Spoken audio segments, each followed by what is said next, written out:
Bismillahirrahmanirrahim. Assalamualaikum warahmatullahi wabarakatuh. Innal hamdalillahi nahmaduhu wa nasta'inuhu wa nastaghfiruh wa na'udzu billahi min shururi anfusina wa sayyiati a'malina. Man yahdihillahu fala mudilla lahu wa may yudlil fala hadiyalah. Asyhadu an la ilaha illallah wahdahu la syarika lah wa asyhadu anna Muhammadan abduhu wa rasuluh alladzi la nabiyya ba'da. Allahumma shalli wa sallim wa barik ala nabiyyina Muhammadin wa ala alihi wa ashabihi ajma'in. Faqala Allah ta'ala ya ayyuhalladzina amanu taqullaha haqqa tuqatih wa la tamutunna illa wa antum muslimun. Wa qala Rasulullah sallallahu alaihi wasallam fa inna asdaqal hadits kitabullah wa khairal hadi hadi Muhammadin sallallahu alaihi wasallam wa syarrul umur muhdatsatuha fa inna kulla muhdatsatin bid'ah wa kulla bid'atin dhalalah wa kulla dhalalatin finnar. Ma'asyiral muslimin rahimani Allah wa iyyakum. Alhamdulillah wa syukurillah, kita kembali dipertemukan oleh Allah Subhanahu wa taala di majelis ilmu yang mudah-mudahan Allah Subhanahu wa taala memberikan ilmu yang bermanfaat buat kita semua dan memberikan kemampuan kepada kita semua untuk bisa menjalankan apa yang kita ilmui dan juga bisa mendakwahkannya.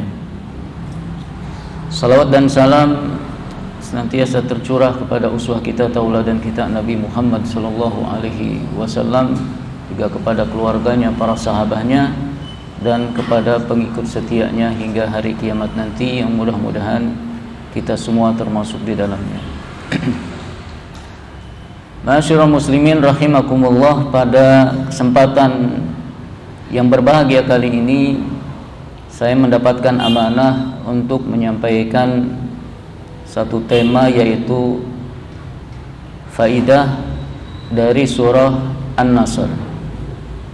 Faidah dari surah An-Nasr.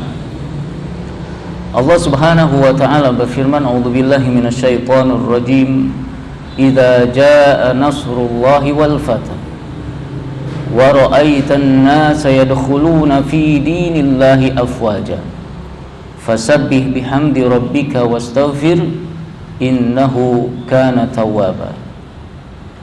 Apabila telah datang pertolongan Allah dan kemenangan, kamu lihat manusia masuk agama Allah dengan berbondong-bondong, maka bertasbihlah dengan memuji Tuhanmu dan mohonlah ampun kepadanya, sesungguhnya Dia Allah adalah Maha penerima taubat.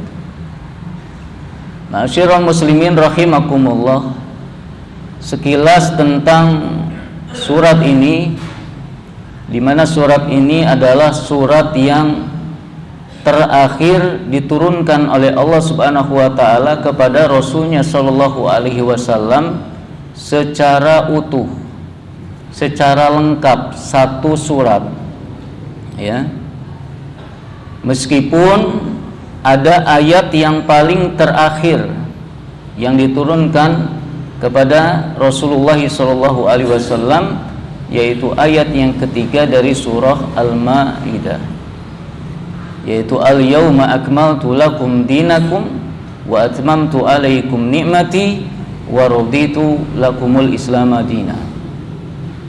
Ini ayat terakhir yang Allah Subhanahu wa taala turunkan kepada Nabi Muhammad sallallahu alaihi wasallam. Tetapi kalau satu surat utuh, ya, lengkap diturunkan sekaligus, maka surah yang terakhir ini adalah surah An-Nasr. Makanya surah ini juga dikenal dengan surah At-Tawdi', ya, atau surah perpisahan, karena setelah surat ini turun, maka ini menjadi penanda bahwa ajal Nabi Muhammad sallallahu alaihi wasallam sudah dekat. Ya. Setelah surah ini turun, Nabi Muhammad sallallahu alaihi wasallam itu memanggil putrinya, yaitu Fatimah radhiyallahu anha. Ya. kemudian membisikkan, ya. Lantas Fatimah pun menangis. Kenapa?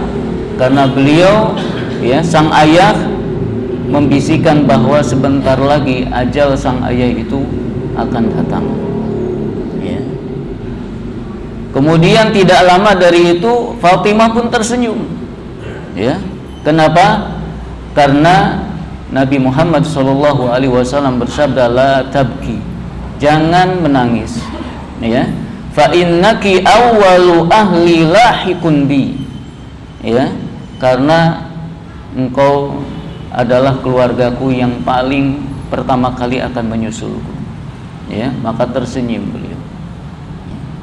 Jadi surah ini, surah An-Nasr ini juga disebut dengan surah At-Tawdi' atau surah perpisahan, karena setelah surah ini turun, ini menjadi pertanda atau ajal Nabi SAW sudah dekat. Ya. Idza jaa nasrullahi wal fath, apabila telah datang pertolongan Allah Subhanahu wa taala dan kemenangan. Syekh Abdurrahman bin Nasir As-Sa'di menjelaskan bahwa fi hadhihi surah al-karimah bisyarah, bahwa di dalam surah yang mulia ini terdapat kabar gembira.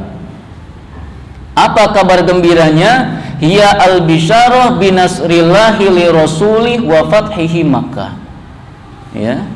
Bahwa berita gembira yang dimaksud adalah berita gembira pertolongan Allah Subhanahu wa taala kepada Rasulnya sallallahu alaihi wasallam dan juga penaklukan kota Makkah. Ya, penguasaan terhadap kota Makkah. Dan kabar gembira ini itu betul-betul terjadi di masa Rasulullah SAW dan para sahabatnya. Ya, di mana kita tahu bahwa kota Makkah itu sebelumnya kaum muslimin di sana itu tertindas, bahkan terusir. Ya, kemudian dijanjikan oleh Allah suatu saat nanti kota Mekah ini akan tunduk di bawah kekuasaan Islam dan kaum muslimin. Tepat pada bulan Ramadan, ya, tahun 8 Hijriah, janji Allah Subhanahu wa taala ini tiba. Ya, setelah Nabi Shallallahu alaihi wasallam dan kaum muslimin mengepung kota Mekah. Ya. Kita tahu bahwa di dalam sirah Nabawiyah, ya, dakwah Nabi Shallallahu alaihi wasallam di kota Mekah itu 13 tahun lamanya. Ya. Siang malam beliau berdakwah, tidak kenal lelah. Ya. Tetapi hanya sedikit sekali yang mau menerima dakwah beliau. Mayoritasnya menentang, memusuhi. Ya, sehingga pada akhirnya Nabi Muhammad SAW pun harus hijrah dari kampung halaman tercintanya menuju kota Madinah. Ya. Setelah terusir dari kota Makkah, ya, 8 tahun kemudian beliau akhirnya kembali lagi ke kota Makkah, ya, dan menaklukkan kota Makkah itu. Jadi 8 tahun setelah hijrah, ya, beliau kembali dengan kaum muslimin dengan jumlah pasukan sebanyak 10.000 orang datang ke kota Makkah dan menaklukkan kota Makkah itu tanpa ada peperangan yang berarti. Ya. Dan beliau langsung pada saat itu, ya, membersihkan kota Makkah itu dari yang namanya berhala-berhala. Ya, di sekitar Ka'bah itu ada 360 patung-patung dihancurkan, ya, termasuk oleh Rasulullah SAW. Beliau sambil membaca wa qul ja'al haq wa zahaqal batil innal batil kana zahuqa. Ya, dan katakanlah yang benar telah datang dan yang batil telah lenyap. Sesungguhnya yang batil itu adalah sesuatu yang pasti akan lenyap, hancur semua. Dan bersihlah, ya, kota Mekah. Ma'asyiral muslimin rahimakumullah, pada ayat yang pertama ini ada beberapa faidah yang dapat kita bisa ambil.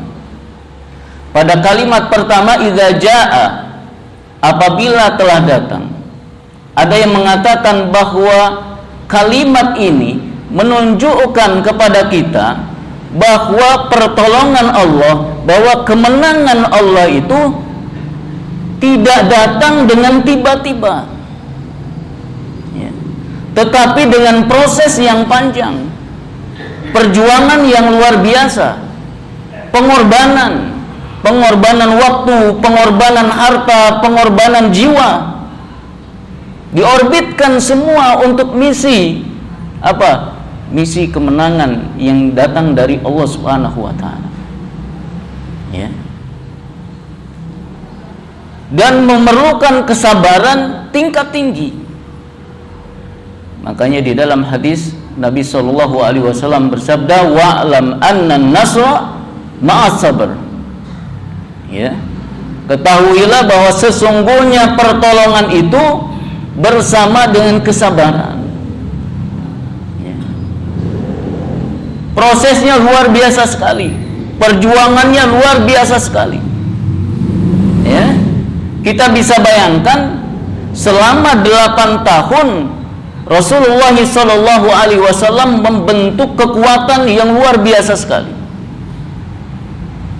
Ya, hingga terkumpullah pasukan sebanyak 10.000 orang. Bisa dibayangkan selama 8 tahun mendapatkan pasukan khusus sebanyak 10.000 orang. Kita bisa bayangkan kefokusan dakwah beliau, kesemangatan dakwah beliau, ya, kesabaran dakwah beliau dan para sahabatnya ridwanullah alim ajmain, ya, itu tidak diragukan lagi. Buktinya hanya dalam waktu 8 tahun 10.000 pasukan kaum muslimin terkumpul yang loyal kepada Allah dan Rasulnya Shallallahu Alaihi Wasallam hingga bisa menaklukkan kota Mekah itu. Dan di waktu 8 tahun itu prosesnya luar biasa sekali, ya. Darah yang mengalir dari tubuh-tubuh para sahabat, luka-luka yang tidak terhitung, ya. Para sahabat-sahabat yang gugur di medan perjuangan, mereka lelah, letih, tetapi mendapatkan kabar gembira idza jaa, kalau sudah datang nasrullah, pertolongan Allah Subhanahu wa taala. Ya. Jadi pertolongan Allah, kemenangan ini tidak dengan tiba-tiba datang diberikan oleh Allah Subhanahu wa taala, tetapi ada proses yang panjang yang membutuhkan kesabaran tingkat tinggi ini. Ya. Kemudian kalimat nasrullahi wal fath ini menunjukkan bahwa kemenangan atau pertolongan Allah Subhanahu wa taala ini datangnya dari Allah Subhanahu wa taala. Bukan karena kehebatan para sahabat, bukan karena kehebatan Nabi Muhammad sallallahu alaihi wasallam, bukan karena itu semata. Tetapi yang paling asasi itu adalah pemberian dari Allah Subhanahu wa taala. Para sahabat, ya, termasuk Nabi Muhammad sallallahu alaihi wasallam itu berikhtiar, berjihad, ya, di jalan. Tetapi yang menentukan kemenangan itu pemberiannya datang dari Allah Subhanahu wa taala. Wa man nasru illa min indillahi ta'ala. Ya, dan kemenangan itu hanyalah datang dari Allah, ya. Dan pemberian kemenangan ini termasuk pemberian atau membuka dalam proses-proses kemenangan itu. Ya, prosesnya pun yang membuka jalannya adalah Allah Subhanahu wa taala. Kita tahu, ya, di dalam perang Badar siapa yang mempertemukan, ya, atau menjadikan kaum muslimin dan orang kafir itu berperang? Allah Subhanahu wa taala. Karena pada saat itu kaum muslimin tidak berniat untuk berperang dengan orang kafir Quraisy. Hanya untuk mengambil harta-harta, ya, karena orang-orang kafir Quraisy pada saat itu menjarah harta-harta mereka saat mereka hijrah ke Madinah. Hanya berniat untuk mengambil harta kekayaan itu. Tetapi Allah menginginkan yang lain, yaitu berperang dengan orang-orang kafir Quraisy itu. Berjumlah 300 orang melawan 1000 orang. Ya, di situ Allah Subhanahu wa taala menaikkan level kaum muslimin sehingga diperhitungkan oleh musuh-musuhnya. Tidak sembarangan mengganggu orang Islam pada saat itu. Kenapa? 300 orang bisa mengalahkan 1000 orang. Gak main-main ini. Demikian juga Fathu Mekah ini prosesnya pun dibuka oleh Allah Subhanahu wa taala, yaitu ketika dimulai dari yang namanya perjanjian Hudaybiyah. Ya, perjanjian Hudaybiyah, perjanjian damai, gencatan senjata, yang salah satu isinya adalah bahwa antara orang-orang Islam dengan orang-orang kafir Quraisy jangan saling mengganggu. Ya, orang Islam silahkan berdakwah seluas-luasnya, orang kafir silahkan berdakwah seluas-luasnya. Ya, demikian juga kabilah-kabilah yang lain yang mau jadi sekutu orang Islam silakan, yang mau menjadi sekutu orang kafir silakan. Salah satu yang menjadi sekutu kaum muslimin adalah suku Khuza'ah, dan salah satu yang menjadi suku orang kafir Quraisy adalah Bani Bakr. Ya. Dari sini Rasulullah Shallallahu Alaihi Wasallam menjadikan kesempatan emas untuk mengembangkan Islam, membentuk kekuatan sebesar-besarnya. Di saat itulah berdakwah gencar-gencar pada saat itu, ya. Dan orang-orang pun masuk ke dalam Islam pada saat itu tidak merasa takut lagi. Kenapa? Ada perjanjian. Ya, yang mau masuk Islam aman, yang mau pro kepada orang-orang kafir juga aman, tidak saling mengganggu. Maka dengan adanya perjanjian Hudaybiyah ini, kekuatan Islam semakin kuat, semakin besar. Ya, menjadi tambah perhitungannya menjadi tinggi di hadapan orang-orang kafir pada saat itu. Ya. Dan sukses, ya, dijadikan atau kesempatan ini sukses oleh Nabi Shallallahu Alaihi Wasallam, ya, direalisasikan, diamalkan, ya, sehingga membentuk Islam yang banyak dan kuat pada saat itu. Tetapi Allah Subhanahu wa taala menginginkan yang lebih dari itu. Allah menginginkan bahwa kota Mekah itu dikuasai oleh Islam dan kaum muslimin pada saat itu. Maka Allah pun membuka proses yang lainnya, yaitu ketika orang-orang kafir Quraisy mengkhianati perjanjian Hudaybiyah itu. Apa bentuknya? Yaitu bentuknya dengan menyokong dukungan kepada Bani Bakar untuk memerangi Khuza'ah, suku Khuza'ah. Persenjataan dibantu, harta dibantu, kendaraan dibantu oleh orang kafir Quraisy itu kepada Bani Bakar. Sehingga diseranglah siapa? Suku Khuza'ah yang menjadi sekutu kaum muslimin. Banyak yang berjatuhan, korban banyak.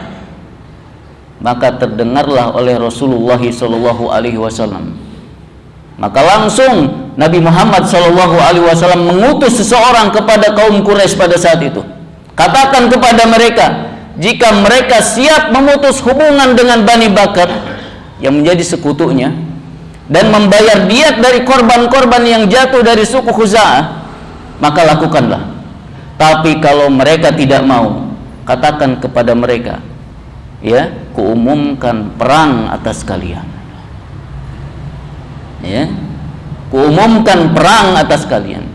Maka orang-orang kafir Quraisy pada saat itu ketakutan luar biasa. Ya. Kenapa? Karena kaum muslimin sudah besar pada saat itu. Tetapi dilema, mereka tidak mau melepas hubungan dengan Bani Bakar. Kenapa? Karena ini sekutu satu-satunya yang seagama dengan mereka. Kalau ini putus, nggak ada lagi yang seagama dengan mereka. Dan mereka juga tidak mau membayar diat. Kenapa? Bangkrut mereka. Tetapi mereka ketakutan. Ya, mau tidak mau mereka melobi terus supaya kaum muslimin tidak memerangi mereka, tapi ditolak semuanya. Ya, maka Nabi Muhammad SAW karena tidak ada respon yang jelas dari orang-orang kafir Quraisy, ya, datang dengan membawa 10.000 pasukan kaum muslimin, ya, ke kota Mekah pada saat itu. Dan dari jarak jauh pun sudah terbaca oleh orang-orang kafir Quraisy pada saat itu besarnya jumlah kaum muslimin pada saat itu. Ya. Maka ketika datang tidak ada peperangan yang berarti pada saat itu. Walaupun ada 1-2, nggak dihitung dengan besarnya kekuatan itu. Ya, tidak berarti. Ya.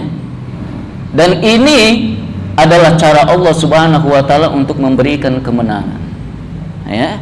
Jadi datangnya dari Allah Subhanahu wa taala, termasuk proses untuk menuju kemenangan itu pun itu datangnya juga dari Allah Subhanahu wa taala. Ya. Maka kita pun harus senantiasa meminta pertolongan kepada Allah Subhanahu wa taala. Ya. Di sela-sela di waktu doa sisipkan, ya, doa kita untuk perjuangan kita, agar perjuangan kita diberkahi, agar perjuangan kita diselamatkan, agar perjuangan kita diberikan kemenangan. Ya, sisipkan. Jangan hanya untuk pribadi saja. Rezeki yang halal, keluarga yang sakinah, bagus itu. Tetapi tolong sisipkan doa untuk perjuangan ini. Karena hanya Allah Subhanahu wa taala yang akan memberikan pertolongan itu. Ya. Dan kita sudah selayaknya selalu meminta kepada Allah Subhanahu wa taala. Kemudian ma'asyiral muslimin rahimakumullah. Wa ra'aitan nasa yadkhuluna fi dinillahi afwaja. Ini ayat yang kedua. Dan kamu lihat manusia masuk agama Allah dengan berbondong-bondong. Ini adalah kabar gembira yang kedua. Ya. Yaitu setelah Fatu Makkah, maka akan ada manusia-manusia dengan berbondong-bondong masuk ke dalam agama Allah Subhanahu wa taala. Kalau sebelum Fatu Makkah yang masuk Islam itu hanya perorangan-perorangan dan itu pun sembunyi-sembunyi. Tapi setelah Fatu Makkah yang masuk ke dalam Islam itu afwaja, ya, berbondong-bondong, per kabilah-kabilah, per kelompok-kelompok datang dengan terang-terangan bergabung dengan Islam pada saat itu dan menjadi masuk Islam. Ya. Dan memang bangsa Arab pada saat itu bermacam-macam tipe dalam menerima atau menolak dakwah itu. Ada yang menerima secara langsung ketika didakwahkan, ada yang menolak langsung ketika didakwahkan bahkan memusuhi, ada juga yang ragu-ragu. Yang ragu-ragu ini yang mereka menunggu bukti, ya, bukti kenabian, ya. Dan di antara mereka ada yang mengatakan kalau, ya, Muhammad Shallallahu Alaihi Wasallam berhasil mengalahkan penduduk kota Mekah ini, padahal dulu penduduk kota Mekah ini dijaga oleh Allah Subhanahu Wa Taala dari pasukan gajah, yaitu pasukan Abraha, ya. Jangankan menghancurkan Ka'bah, masuk ke kota Mekahnya saja tidak bisa, karena sebelum masuk sudah dihancurkan oleh Allah Subhanahu Wa Taala. Kalau pasukan kaum muslimin bisa menaklukkan ini, maka tidak ada lagi yang bisa menahannya. Maka mereka pun masuk ke dalam agama Islam secara berbondong-bondong semuanya. Tetapi harus diingat bahwa derajat orang-orang yang masuk Islam sebelum Fatu Makkah dengan orang-orang yang setelahnya itu berbeda. Derajatnya lebih tinggi orang-orang yang masuk sebelum Fatu Makkah. Allah Subhanahu wa taala berfirman, "La yastawi minkum man anfaqa min qabli al-fathi wa qatal, ulaika a'zamu darajatan minal ladzina anfaqu min ba'du wa qatalu." Tidak sama antara kalian yang berinfak dan yang berperang sebelum Fathu Makkah. Ya, mereka itu lebih tinggi derajatnya daripada mereka yang berinfak dan berperang sesudah Fathu Makkah. Jadi ini keadilan Allah Subhanahu wa taala. Ya, karena sebelum Fatu Makkah ini perjuangannya lebih dahsyat, yang membutuhkan kesabaran luar biasa sekali, tingkat tinggi ini. Ya, maka derajat mereka itu lebih tinggi dibandingkan dengan orang-orang yang masuk Islam setelah Fatu Makkah. Kemudian, ma'asyiral muslimin rahimakumullah, pada ayat yang terakhir Allah Subhanahu wa taala berfirman, fasabbih bihamdi rabbika wastaghfir innahu kana tawwaba. Maka bertasbihlah dengan memuji Rabbmu dan mohonlah ampun kepadanya, sesungguhnya Dia Maha penerima taubat.